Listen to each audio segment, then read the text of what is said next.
Donham Baker stood on the deck of the huge transport ship, looking down at planet Earth. He could not get over the fact that this would be his last time seeing his home planet. It would probably be the last time any human saw it. The resources of the planet spent. Oceans nearly dried up, plant life all but gone, and very little animal life, except humans. Earth had started to die thousands of years ago. It takes a long time for a planet to die, compared to the lifespan of its people. In the 1900s, it was called global warming, then climate change, and mankind was said to be the main culprit. Then around the year 2055, the terminology changed to planet aging, when scientists studying a dying solar system found a planet very similar to Earth. They concluded that it had gone through what the Earth was now going through, about 2,000 years in the past. The surface was now completely barren. No water, no plant life, but there were signs of a civilization that had once been. They saw building foundations and what appeared to be some sort of infrastructure to cities that dotted the planet. They dubbed the planet Sister Earth, or Sister Earth. Scientists had made two amazing discoveries, with one transmission of the satellite that sent back video files and 3D images of Sister Earth. The first discovery was that there was life somewhere else in the universe, a cause for celebration worldwide. The other discovery, that took nearly a year of various observations, was that the planet had simply died. This was not a mystery to anyone. The way Sister Earth died was what brought an abrupt end to the party. Then came the Seers. As Earth was in its death throes and time was winding down, people with a unique ability started to be born. All around the globe came reports of people in different parts of the world having the same dreams. It took several years for anyone to tie the events together, but when they did, the results pointed toward a kind of salvation for mankind. When the news of the dying Earth finally reached the population at whole, chaos had erupted. The governments of Earth had agreed to keep the news away from the public as long as possible. Revolutions took place, which led to wars, and millions lost their lives. Then the Seers started communicating with one another across the planet and gained the people's trust. They would discuss their dreams with each other, then the various world leaders. They dreamed of new energy sources, new types of space travel, new types of building materials, and various inventions. Once the Seers met and discussed what the previous night, week-long, or sometimes even month-long dreams meant, then the implementation period would occur. They would meet with world leaders, scientists, and industry experts from appropriate industries to discuss the application of whatever dream they had. Over time, the Seers began to dwindle.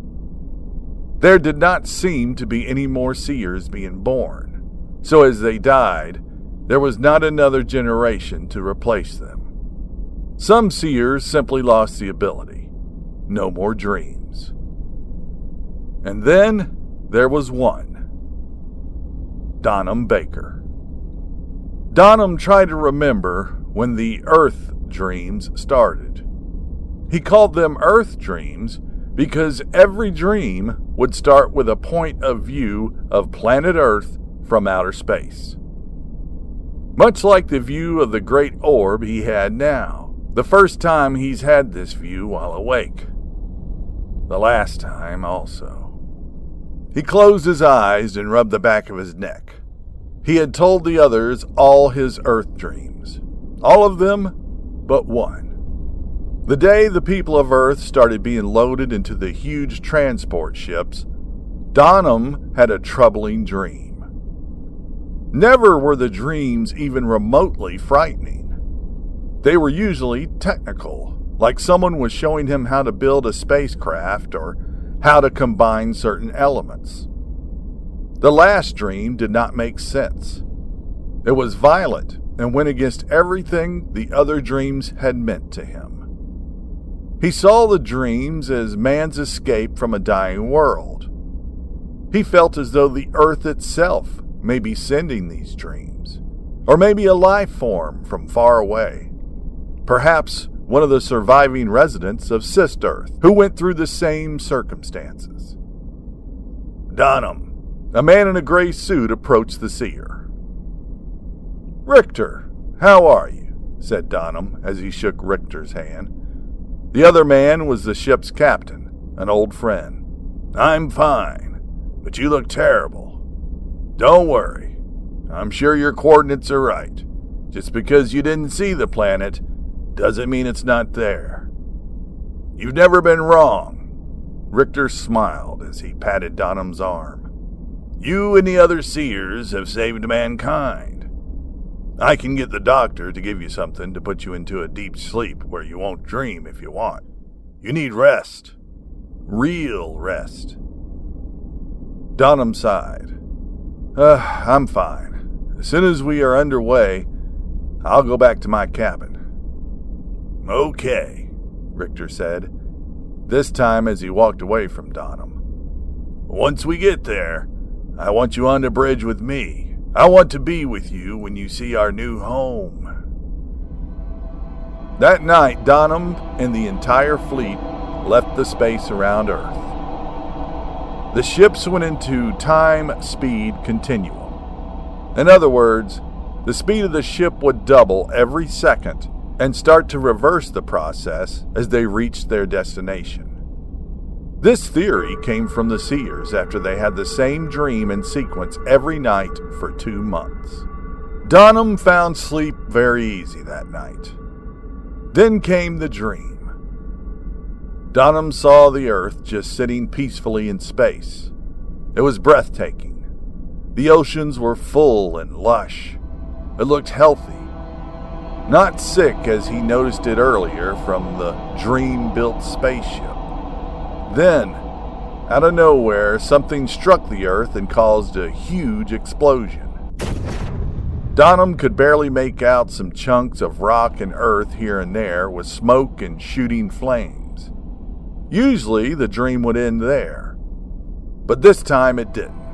This time, the scene in front of him dissipated until all that was left was a small, ugly, reddish orb floating where the Earth had been.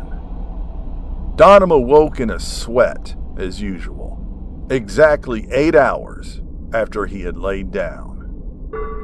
He got showered, dressed, and made his way to the bridge. When he walked into the control room, he saw Richter standing with some other officers looking at a huge video screen. Donham knew they were looking at the view of outer space surrounding the front of the ship. Richter looked to his left to say something to an officer and saw Donham approaching. "Here's the man of the hour," Richter said with both arms raised. "The man who led us home." Without a word from their captain, all the officers and crew broke into cheers and applause aimed at the Seer.